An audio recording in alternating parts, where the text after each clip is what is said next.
Hello. Eh? Eh? Eh? Thug Life, the most awaited Kamal Haasan movie.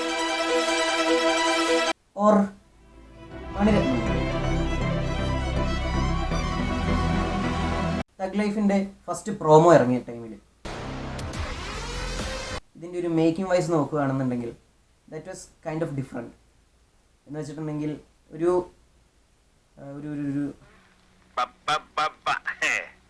ഒരു ഗുണ്ട അല്ലെങ്കിൽ ഒരു gangster എന്ന രീതിയിൽ ഒരാൾക്ക് കൊടുക്കുന്നതിൻ്റെ ഒരു ക്യാരക്ടർ എസ്റ്റാബ്ലിഷ് ചെയ്തേക്കുന്നതിൻ്റെ ഡിഫറെൻറ്റ് രീതിയിലാണ് മണിരത്നം കമൽഹാസനെ നമുക്കിവിടെ ഇൻട്രൊഡ്യൂസ് ചെയ്തേക്കുന്നത്. ട്രെയിലറിൽ നിന്ന് തന്നെ കുറച്ച് പേർക്കെങ്കിലും മനസ്സിലായിട്ടുണ്ടാവും കഥ എന്താണെന്നുള്ളത്. ഞാൻ കഥ പറയട്ടെ. മണിരത്നം ആയതുകൊണ്ട് തന്നെ ആ കഥയിൽ എന്തൊക്കെ വ്യത്യാസം ഉണ്ടാകുമെന്നും പറയാൻ പറ്റില്ല. കാരണം അദ്ദേഹത്തിൻ്റെ പഴയ ചില മൂവീസ് അതിൽ നായകൻ അതൊരു പക്ക ക്ലീൻ മൂവിയായിരുന്നു. ആ സിനിമയിൽ കമൽഹാസനെ എസ്റ്റാബ്ലിഷ് ചെയ്തേക്കുന്ന ഒരു രീതിയുണ്ട്.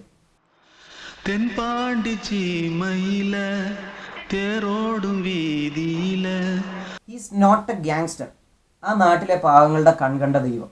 അതുപോലെ കമൽഹാസൻ്റെ ക്യാരക്ടറിനെ ഇവിടെ എസ്റ്റാബ്ലിഷ് ചെയ്തേക്കുന്നത് എന്നെ സംബന്ധിച്ചിടത്തോളം it's in A different way.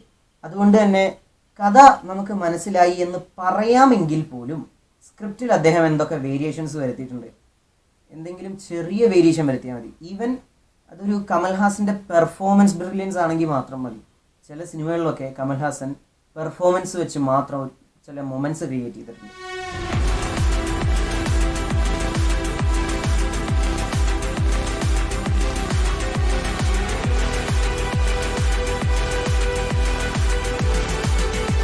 Still Maniratnam it is.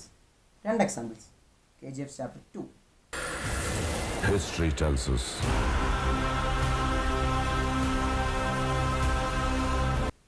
Empuraan. ക്രിസ്ത്യാനികൾക്കിടയിൽ അവനൊരു പേരേ ഉള്ളൂ, ലൂസിഫർ. ഒന്ന്, ആ സിനിമയുടെ മേക്കിംഗ് ക്വാളിറ്റി എന്തോരം ഉണ്ട്.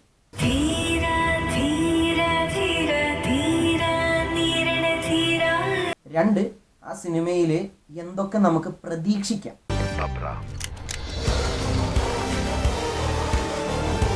മൂന്ന്, ആ സിനിമ നമുക്ക് എങ്ങനെ ഹിറ്റ് ചെയ്യും. ബട്ട് തഗ് ലൈഫിൻ്റെ ട്രെയിലർ കണ്ടിട്ട് കുറച്ചൊക്കെ കഥയിലോട്ട് കടന്നതായിട്ട് എനിക്ക് തോന്നുന്നു. എങ്കിൽ പോലും ട്രെയിലർ അടിപൊളിയായിട്ടുണ്ട്.